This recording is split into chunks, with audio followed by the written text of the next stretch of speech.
Yes, okay. We'll start the clock when you begin.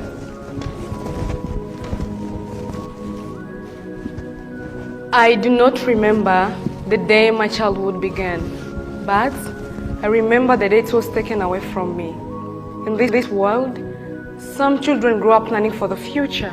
Others grow up learning how to survive. Maybe you've had a moment when everything changed in your life, when the path you expected suddenly disappeared. For me, that moment came when I was just 5 years old. I was born in the Democratic Republic of Congo. My father was a university professor, my mother a teacher, and together they had built a good life for our family. We had a home, stability, and a sense of security. I was too young to understand the word abundance, but I felt it. When I was 5 years old, the world I knew crumbled. I remember one evening, hearing people crying and shouting. Confused, I looked up to my mother and asked, "Mama, what is happening?"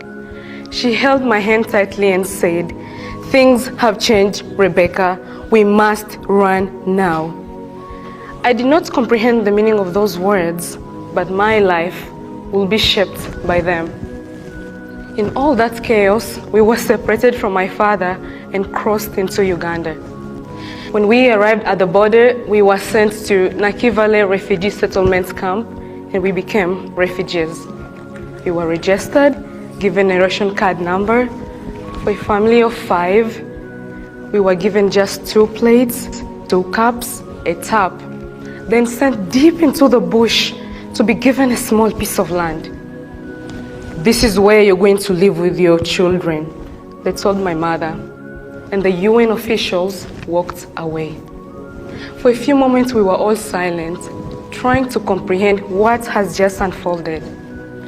I saw my mother looking up, down, side to side, but there was nothing. No sense of security, no visible people, but bush. We children sat down, clinging to one another. We were crying and afraid. We were completely alone. That was the moment when liberty disappeared from our lives, but that was also the moment when responsibility ruled our lives. We had no choice but to help Mama tie the tap to sticks to create a shelter. That night we slept on the ground. I could hear mosquito buzzing through the night, insects beating my skin. I could not sleep, not knowing that this is going to be our home for the next 15 years. Psychologically, we were deeply affected. So my mother gathered us on many occasions. We talked, prayed, sang, placing everything in God's hands, because by then, when freedom felt impossible, faith became our only strength. We survived on monthly food rations of beans, maize, and a little oil given by the World Food Program, just like any other refugee. That only lasted for about 10 days. For the remaining 20 days, my mother worked on other people's lands so that she could feed us. Sometimes she was mistreated, underpaid, or not paid at all. When she was away from home, she left me in charge. I am the eldest of 6 siblings, and in my culture, that meant becoming a second mother. At an age when I should be playing, I was learning to be strong. I helped prepare meals, take care of my siblings, fetch water, learning to be brave so that my siblings cannot feel that fear and hopelessness. I loved going to school, but I wasn't enrolled earlier because our school was very far away from the community. And so my mother, through her struggles, she spent hours at home educating us because she never wanted our future to be taken away from us. When she finally registered us at school, I was 10 years old. This was the best and the worst day of my life. My siblings and I walked 2 hours on foot, arriving at a classroom with more than 300 children, a very small classroom. Some students sat on the floor, others on the window sills, and many of us remained standing. When I went back home that evening, I had a lot to say. I am never going back to that school, Mama. It is too far, too many students. For a few moments, my mother was silent.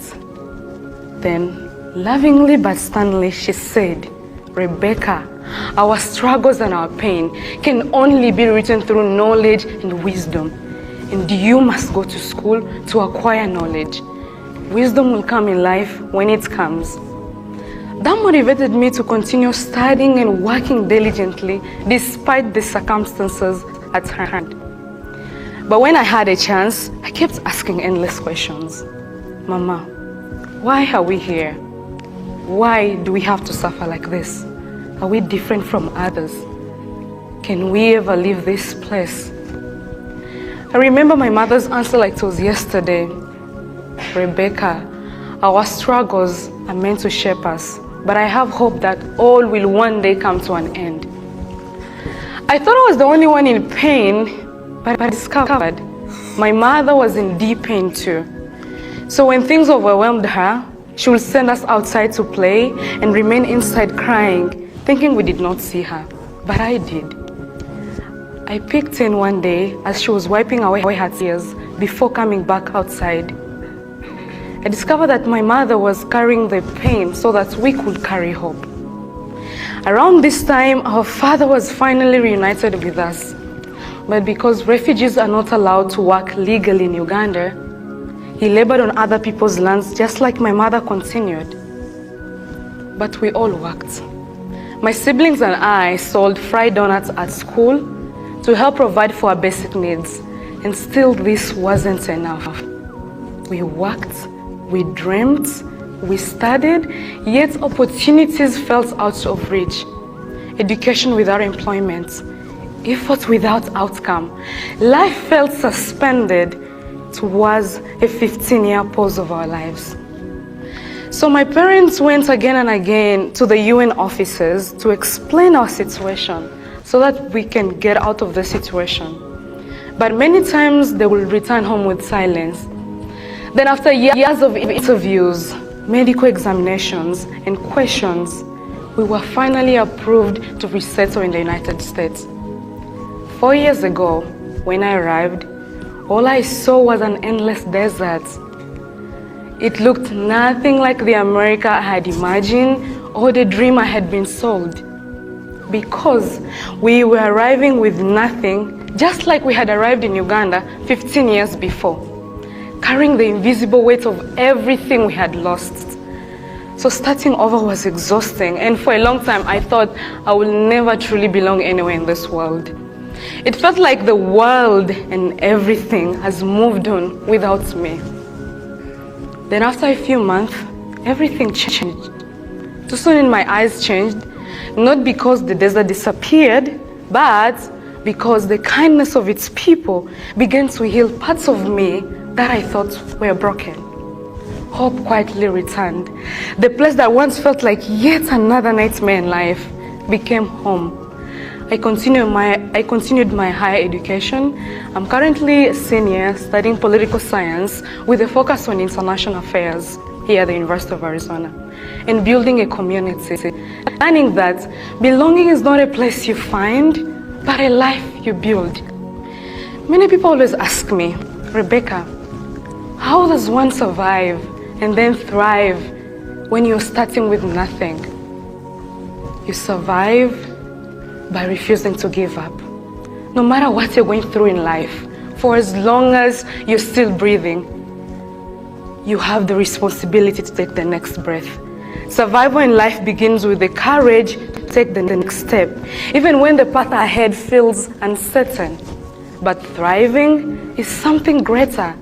You thrive when liberty becomes something you build with your own hands, not just for yourself, but for others who are still struggling to stand, for the neighbor beside us, for a child who still feels invisible, for families who are still searching for hope.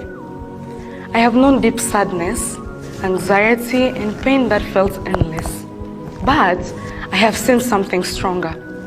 I have seen the strength of a mother who refused to let her children's future be taken away from them.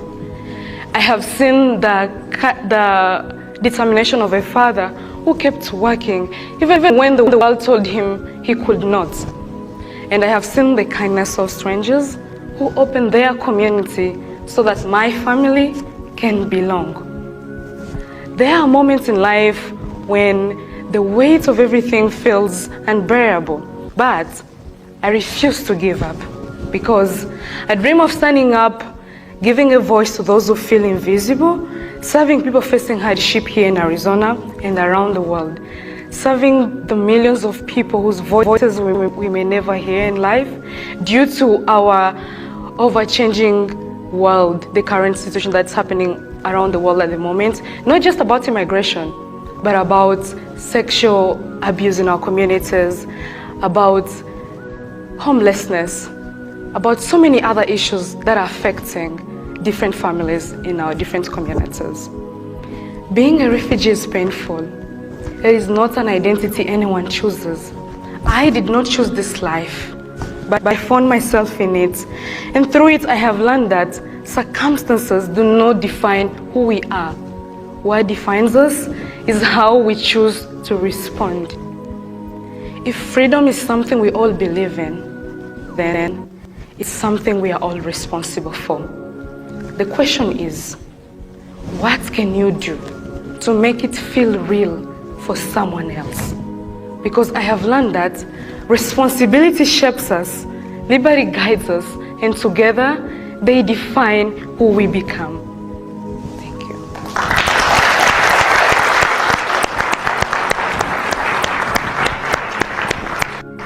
Thank you, Rebecca. Now we'll have another 8-minute break.